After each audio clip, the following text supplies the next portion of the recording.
कि नहीं तो भी बता दो कि जंगल में जहाँ कोई चिड़िया भी नहीं जाती हो ऐसी जगह जाके वो जंगल खरीद लेना तो भी चौगने हो जाएंगे 4 साल में।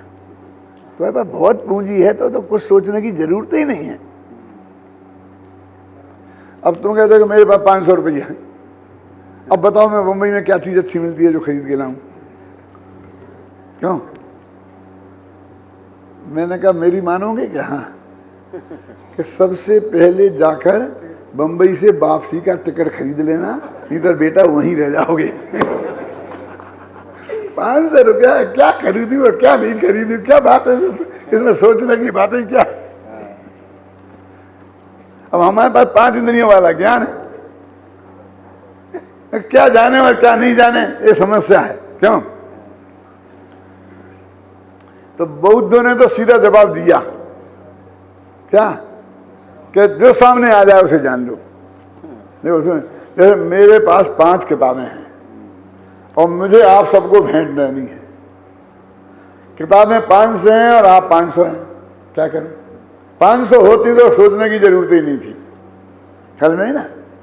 तो मैंने कहा पवन जी मैं आपको ये 5 किताबें भेंट करता हूं, आपके लिए नहीं, जो योग्य आदमी हों उनको ये 5 किताबें आप दे दो, मेरे ही सामने है।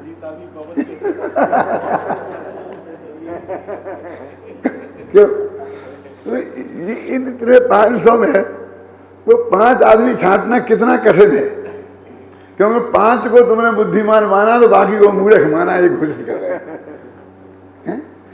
तो पवन भी बहुत होशियार है। इन्होंने कहा पंडित जी मैं आपकी आज्ञा टाल नहीं सकता, आज तक किसी की मैंने टाली नहीं है, आप मुझे 5 आदमी के नाम बोलते जाओ।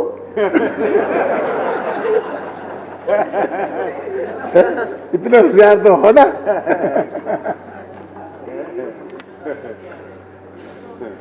क्यों? दोनों होशियार है। जब 2 होशियार मिलते हैं तो 2 नहीं होते हैं, 11 होते हैं। तो क्या हुई बात? हाँ, बौद्धों ने तो एक कहा कि जो सामने आ जाए उसे जान लो, झगड़ा खत्म। अब ये कहे तुम 5 किताबें तुम्हारे पास दी मैंने और जो तुम्हें पहले मिल जाए तो उसे दे देना कि हाँ अब मेरी आज्ञा का पालन हो जाएगा। इतने सुबह आया तो एक रेंगता हुआ गधा आया और वो सामने पड़ जाए तो क्या करोगे?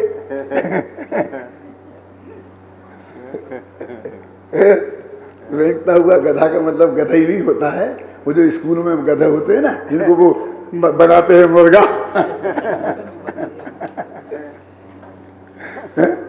समझ गए? तो वो बौद्धों ने कहा कि झगड़ा हमें नहीं मानना, हमें पसंद, पक्षपात नहीं, मैं तुम तो जो आएगा बस मैं तो उसे जान लूंगा। उसको बोलते हैं उनके यहां क्या तदद्वसाय का सिद्धांत। सिद्धांत है ये तदद्वसाय, माने जो चीज सामने आए उसे जानना। अब वो कहते हैं कि हमारा जो ज्ञान पैदा हुआ, माने हमने किसको जाना, तो उसी का ज्ञान पैदा हुआ ना। तो ज्ञान किसका पैदा होगा हमें? तो कहते हैं कि जिसको जानेगा और जो सामने आया उसका। तो ज्ञेय की तरफ से ज्ञान की उत्पत्ति का नियम हो गया। तो ज्ञान की उत्पत्ति का नियम, जो ज्ञेय सामने हो उसको जाने और उस ज्ञेय से हमारा ज्ञान उत्पन्न हुआ। इसका इसे क्या बोलते हैं? बोल भाई विवेक, तदुत्पत्ति का सिद्धांत। 2 सिद्धांत हो गए, है ना। अब कि वो ज्ञान जो है वो ज्ञेय जैसा होता वैसा आकार का हो जाता है। एक घड़ी मैंने जानी तो मेरे ज्ञान में घड़ी का आकार बन जाता है। इसको बोलते हैं तदाकार का सिद्धांत। तो बौद्धों के यहाँ 3 सिद्धांत हैं, तदाकार, तदुत्पत्ति और तदद्वसाय। ये न्याय शास्त्र की बहुत बड़ी समस्या है। अब जैनियों ने कहा कि तुम्हारे यहाँ क्या नियम है कि किस, जो हमारे पास जो ज्ञान है छोटा सा, उस ज्ञान से किसको जाने? तुम्हारे यहाँ क्या नियम है? क्या गुरुजी कहते हैं उसे जाने? कि नहीं। जो सामने आ जाए उसे जाने? कि नहीं। तो हमारे विवेक पे छोड़ दिया कि नहीं। ये बहुत कठिन बात है से मानना, स्वीकार करना। तो जैन आचार्यों ने कहा कि जो जो जैनियों का जो सिद्धांत है वो ज्ञान ज्ञेय से उत्पन्न नहीं होता, ज्ञान ज्ञान से उत्पन्न होता है। और ज्ञान की और व्याख्या करो तो तत्समय की योग्यता जिसको जानने की है उसको ही जान। ज्ञान की पर्याय में अनादिकाल से, वो पर्याय तो अब होगी, अभी है नहीं, लेकिन उसका ज्ञेय कौन बनेगा ये अनादिकाल से नक्की है। कभी सोचा आपने क्रमबद्ध पर्याय इसका नाम है क्या?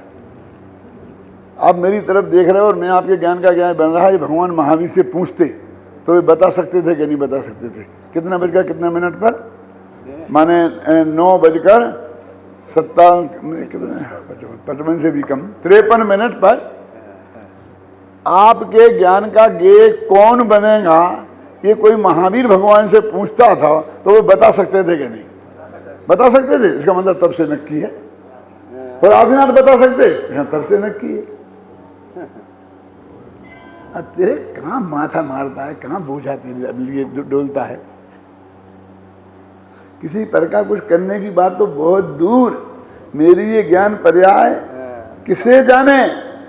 बौद्ध कहते हैं ज्ञान की उत्पत्ति ज्ञेय से होती है और जैनी कहते हैं ज्ञान की उत्पत्ति तद की योग्यता से होती है। वो है ना क्षणकोपादान नंबर 2, तत्समय की योग्यता, वो है। इसे शास्त्र में पर्याय स्वभाव कहते हैं। एक होता है द्रव्य स्वभाव और एक होता है पर्याय स्वभाव। कि द्रव्य का स्वभाव तो सारे लोग को जानना है, तो जानते क्यों नहीं है? कि द्रव्य स्वभाव से काम नहीं चलता है, पर्याय स्वभाव से काम चलता है। उस पर्याय में किसको जानने की योग्यता है तो वो ज्ञेय ज्ञान में आता है। उनने कहा हम नहीं मानते, इतनी बहुत आसानी से माने, है ना? उन्हें हम नहीं मानते। ऐसा होता हो तो बताओ, कोई उदाहरण है तुम्हारे पास? तो उन्होंने एक बहुत बढ़िया उदाहरण दिया है। वो मेरी हिम्मत नहीं है कि वो उदाहरण मैं आपको यहाँ सुनाऊं, लेकिन आचार्य ने दिया है तो आचार्य का पढ़ के बता सकता हूं। क्या बता, परमिशन है? उसमें लिखा है, अनंतवीर आचार्य की जो टीका है रत्नमाला, उसमें ये छंद लिखा है, उद्धृत किया है, वो मैं पढ़ रहा हूं। पीते कारागारे तमसि सूचे मुखाग्र दुर भेदे मयि च निमीलित नयने तथापि कांताननम व्यक्तम। क्या है इसका अर्थ? कि एक व्यक्ति को जेल में डाल दिया गया। पीहते माने डाल दिया गया, पेड़ दिया गया। अपने पेड़ना बोलते ना बुंदेलखंडी, पीहते इसी का है पेड़ना। पीहते माने जेल में पेड़ दिया गया। घर में पेड़ दिया नहीं बोलते, जब खोटी जगह होती है ना उसमें डाल बंद कर देने को पेड़ना बोलते हैं, है ना? गाय भैंस को पेड़ दो, आदमी को थोड़ी पेड़ा जाता है। पीहते कारागारे, जेल में डाल दिया। तो कैसी जेल थी? जेल कैसी थी? कहते हैं कि वो जो काली कोठरी होती है ना, यानी कोठरी में कोई छेद तो होता ही नहीं है, क्योंकि वो कहीं से चोर वहां से भाग जाए तो बहुत बदमाश चोर होते हैं उनके लिए डरा था। काली कोठरी बोलते ना, अंदर से काली पुता देते हैं उसे, काली कोठरी। अब वो लिखते हैं भादों का महीना था, आकाश में घने बादल थे, अमावस का दिन था। समझ में आया ना क्या कह रहे? माने प्रकाश की रंच मात्र भी गुंजाइश नहीं थी। अमावस को क्या प्रकाश होगा? वो तारों मारों का हो जाए तो आकाश में घने बादल। और आप जानते हैं भादों के बादल काले होते हैं, आप जानते कि नहीं? और कुंवर के बादल, क्या पढ़े तुम लोग यार? हम तो 10 वर्ष की उम्र में जान गए थे। सेनापति कवि ने लिखा ना दादा, उस आषाढ़ और भादों के बादल हैं, आषाढ़ से सावन भादों के काले होते, देख लेना। और कुंवर के और कार्तिक के बादल सफेद होते हैं। ये सेनापति कवि ने लिखा है। कारे कारे बदरा बने हैं आषाढ़ के, हैं, और धोले धोले बदरा बने हैं कुंवर के। तो भादों के बादल थे, अब समझना, अब उस कोठरी में मैं बंद था और फिर मैंने आंखें बंद कर ली थी, और ऐसी बंद नहीं की थी, ऐसी बंद की थी। मई च निमीलित नयने, मैंने दोनों आंखें बिल्कुल निमीलित, निमीलित माना अच्छी तरह से बंद कर ली, बीच के। अब तो कुछ दिखाई देने की गुंजाइश नहीं रह गई ना। तथापि कांताननम व्यक्तम, तो भी मुझे अपनी पत्नी का चेहरा साफ साफ दिखाई दे रहा है।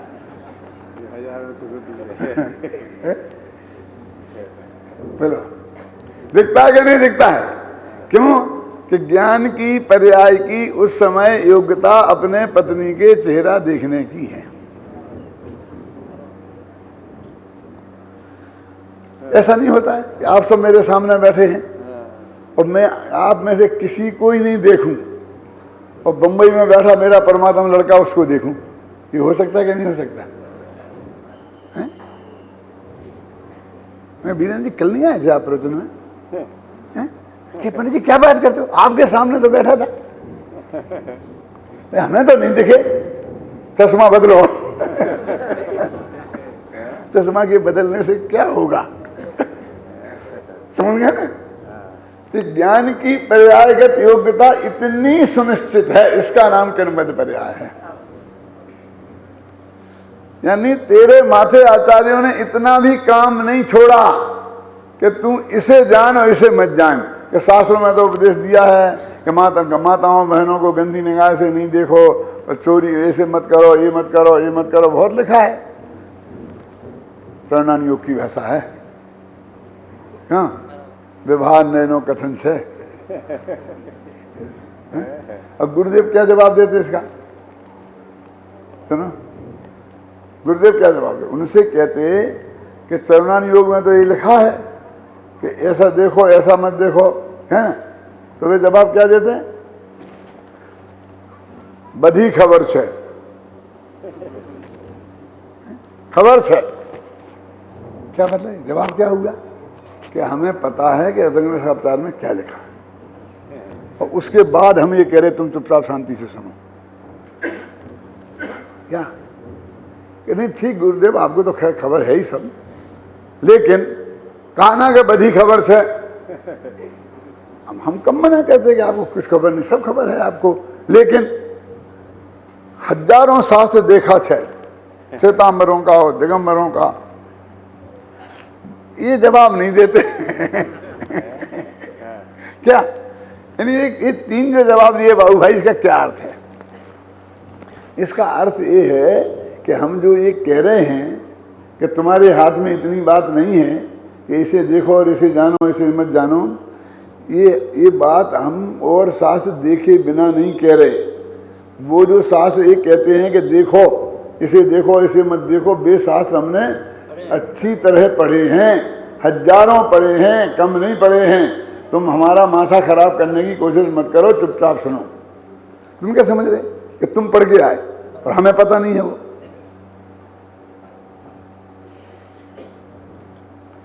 तो एक समय की जो ज्ञान की पर्याय है, उसमें योग्यता, उसकी योग्यता ही प्रतिनियत मर्थम व्यवस्थापयति।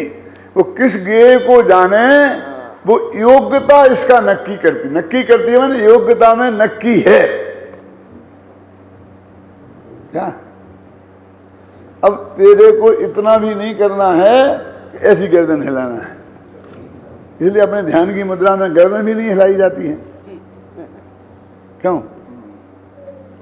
है?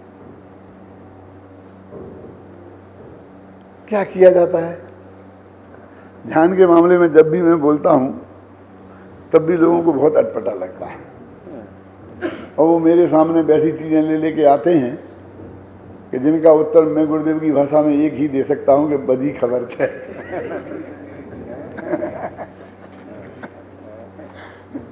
गुरुदेव ने कहा, फलाने ने कहा। अरे मैं क्या कह रहा हूं? मैं क्या क्या समर्थन कर रहा हूं, क्या क्या निषेध कर रहा हूं? अब तक आपकी बात समझे ही नहीं। मैं तो ढोंग धतूरे का निषेध करता हूं। क्यों? शिविर ज्ञान के लगते हैं, ध्यान के नहीं लगते हैं, व्यवहार से भी। निश्चय से तो सब नक्की है, ख्याल में आई ना।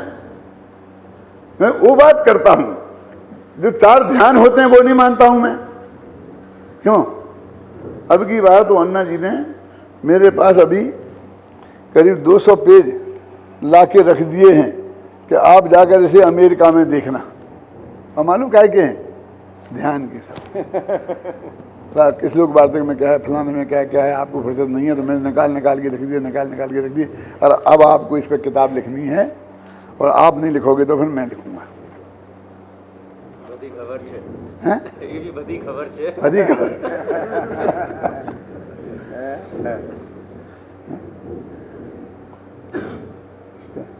मैंने एक समय की ज्ञान की पर्याय का आपकी जो है, उससे किस गेय को जाने और किस गेय को नहीं जाने, ये अनादि से नक्की है। अब बोल तेरे को क्या काम रहा। इसलिए मैं कहता हूं कि दृष्टि स्वभाव के सन्मुख तब होती है जब इसके माथे से सारा भार उतर जाए। अभी तो इतना भार है ना कि मेरे उपयोग से माताओं बहनों की तरफ नहीं देखना, पुरुषों की तरफ देखना। अब इतनी जिम्मेवारी मेरे माथे है ना, तो आत्मा में नहीं जाएगा। तो क्या कहना, किसी को नहीं देखना, आंखें बंद कर लेना। क्यों साहब? तो ये काम फिर हो गया मेरा, किसी को नहीं देखने का। कोई दिख जाए तो फिर घबराओ, ये क्या हो गया। और फिर अभी आंखें खोल के रखने का प्रयत्न था, अब बंद रखने का। मुझे छुट्टी कहाँ मिली? छुट्टी कहाँ मिली मुझे बताओ। दृष्टि स्वभाव के सन्मुख ज्ञान, दृष्टि माने ज्ञान की पर्याय कब जाएगी? तब उसके माथे पर कोई काम नहीं होगा, तो अगले समय में दृष्टि गारंटी से स्वभाव के सन्मुख पहुंच जाएगी। गुरुदेव की उसमें बांट लो। मैंने जो इंटरव्यू लिया था गुरुदेव का, क्रमबद्ध पर्याय की किताब के अंत में छपा है, उसमें ये बात लिखी है।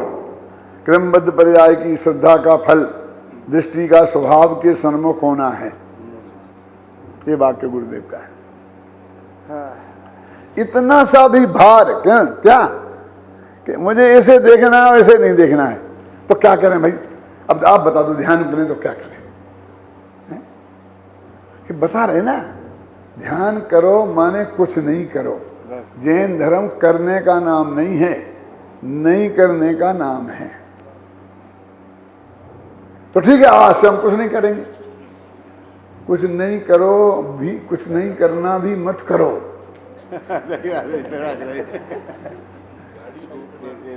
समझ गए ना? तो क्या करें कि जो होता है सहज भाव से होने दो, और तुम उसे जानने में आ जाए तो जान लो। क्योंकि तुम्हारे हाथ में है नहीं जानना भी, कैसे जान ले। हम क्या था दृष्टा बना, क्या था कोई क्या था बता, दृष्टा तुम्हें बनने की जरूरत नहीं है। तुम क्या था दृष्टा हो, तुम बनोगे क्या? क्यों लोग मुझे कहते कि तुम हमें बुद्धू बना रहे, हम तुम्हें क्या बुद्धू बनाएंगे? क्यों बोलिए? हम जानते देखते हैं, तुम जानो देखो मत। जो जानना देखना हो रहा है उसे होने दो। ये मैं सत्य की खोज के अंतिम पेज पढ़ना, ये सब लिखा है मैंने उसमें।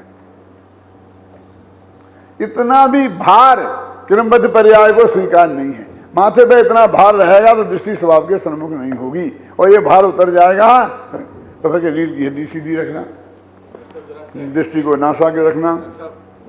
एक्सप्लेन कर देना कि जो हम सबका प्रश्न है, हाँ, तो फिर हम तो पुरुषार्थ करने में पराधीन हो गए। हमारा पुरुषार्थ तो बहुत अच्छा। इनका प्रश्न के पराधीन होकर ही करते हैं। आज नहीं तो कल निपटेंगे, लेकिन निपट लेंगे, कोई बात नहीं। आना कल, अभी कहता हूँ कोशिश। लेकिन अभी जो मेरा फ्लो चल रहा है ना, मुझे एक बिंदु तक पहुंचना है, तो वहां पहुंचना दो।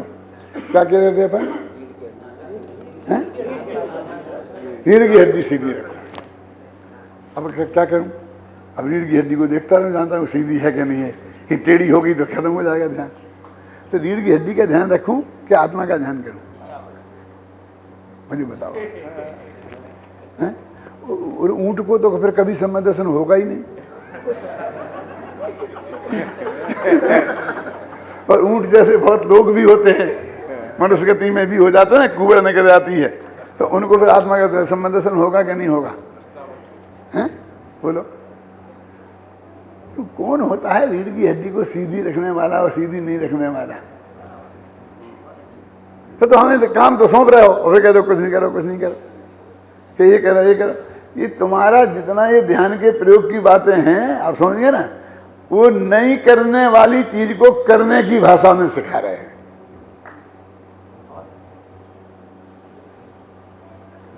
तो आंखें का रखो अपने, आए ना, आता वो पढ़ते हैं, भजन बोलते हैं बहुत अच्छा दादा, वो नासा दृष्टि विराजे हो और तुम हाथ पे हाथ रख के बैठे हो और पद्मासन लगा के बैठे हो, तो पद्मासन ऐसे ऐसे बहुत आता कि नहीं आता? जल के शांति अपार, पत्थर की मूर्ति में अपार शांति झलकती है, इसको दिखती है। मुझे तो आज तक नहीं दिखी, मैं क्या करूं? क्या करें कि दृष्टि नासा के रखो तो काम बता दिया ना, हाथ पे हाथ रखो तो काम बता दिया ना, पद्मासन लगाओ तो काम बता दिया ना। तो क्या है फिर आखिर ध्यान की अवस्था में शरीर का होगा क्या, वो हमें आप बता दो कि जो होगा वो होगा, तेरे को क्या लेना देना है क्या होगा। फिर मेरा ध्यान कि तेरे ध्यान इस शरीर की क्रिया के अधीन नहीं है, तू अपने ध्यान में मगन रहे, तेरे को बैठा होगा, कोई पूर्व भव का शत्रु आएगा और उठाकर ले जाकर समुद्र में ऐसा फेंकेगा गेंद जैसा घुमाकर, और तू घूमते हुए कितने कौन से आसन तेरा कर रहेगा, क्यों है? और तुझे उधर ही केवल ज्ञान हो जाएगा और तेरा मोक्ष हो जाएगा। बोलो कौन से आसन से मोक्ष होता है? और ऐसे नहीं है, वो नव सिद्धेभ्यो नमार्घम नृपामती आता है, ये नव सिद्धेभ्यो ये हैं कि आकाश से सिद्ध हुए जो। और जल सिद्धेभ्यो कौन है कि उसने गुस्से में आकर फेंक दिया समुद्र के भीतर। अब समुद्र में पानी में सतह तो ऐसी होती नहीं कि अच्छी तरह जैसे ऐसा हो जाएगा, ऐसा हो, जैसा होगा वैसा हो जाएगा ना, ऊंधा गिरेगा, सीधा गिरेगा, वहां केवल ज्ञान हो गया और वहीं से मोक्ष हो गए। वे जल सिद्धेभ्यो है। हाँ, और शुक्ल ध्यान था क्या नहीं वो? आत्मा के ध्यान करने के लिए तुम उपयोग को खाली छोड़ता ही नहीं है। क्या ऐसा करो, नासा के दिशा नाक का ध्यान लगाओ, इससे तो नाक का ध्यान होगा, आत्मा का ध्यान कैसे होगा? है? क्या करना? अब जरा समझना मेरी बात कि अब जैन दर्शन में सामायिक करने की एक विधि है, और जैन दर्शन में सामायिक तो है ही है। यदि सामायिक का नाम ध्यान है तो जैन दर्शन में ध्यान नहीं है, कौन कहता है? और अपने नियम में मुनि 6 घड़ी सुबह, 6 घड़ी शाम, 6 घड़ी शाम को, और श्रावक जो मुनि हैं दूसरी प्रतिमाधारी 4-4 घड़ी, तो सामान्य लोग 2-2 घड़ी, ऐसा नियम है कि नहीं है? तो कौन कहता नहीं है? अब प्रश्न कैसी अवस्था होना? तो देखो, जब आकाश में भेजते हैं ना किनको खोजने के लिए, तो उन्हें कैसा कस कस के बांध देते हैं। तो जब आप सामायिक करने का आपको विकल्प आए, तब आचार्यों की आज्ञा है कि पहले ही से निर्विघ्न स्थान देखो। क्या क्या देखो? ये हमारे निर्विघ्न स्थान कहाँ दिखेगा भैया? अपने एयर कंडीशन बाहर से ताला लगा होगा तो निर्विघ्न है कि सम्मेद शिखर की उस चोटी पे कि जहाँ बगल में कोई दूसरा ना बैठ पाए, ऐसी धूप में कि कोई बगल में आके बैठने की कोशिश नहीं करे, वो उनको निर्विघ्न स्थान दिखता है। और हमको 48 तालों के अंदर बंद होने में निर्विघ्न स्थान दिखता है। क्यों? तो स्थान निर्विघ्न चुनो। सुनो, अब आपने एक जगह चुन ली तो कहते चारों तरफ देखो, 3 बुद्ध ऐसा करते हैं ना, तो ऐसे ऐसे आवर्त करते हैं, ऐसा घूम के इस दिशा में, इस दिशा में, मतलब समझ गए आप? वो क्रिया कभी देखी है आपने? अब वो ध्यान की क्रिया है, वो कोई देखता नहीं है। क्यों? नाक को देखते हैं। अब वो आवर्त करो, माने चारों तरफ निर्विघ्नता देखो। नीचे कोई जीव जंतु कांटा माटा हो तो पीछे से हटा दो। एक बात मरम की मैं कहना चाहता हूं, अभी अभी मुझे बताई गई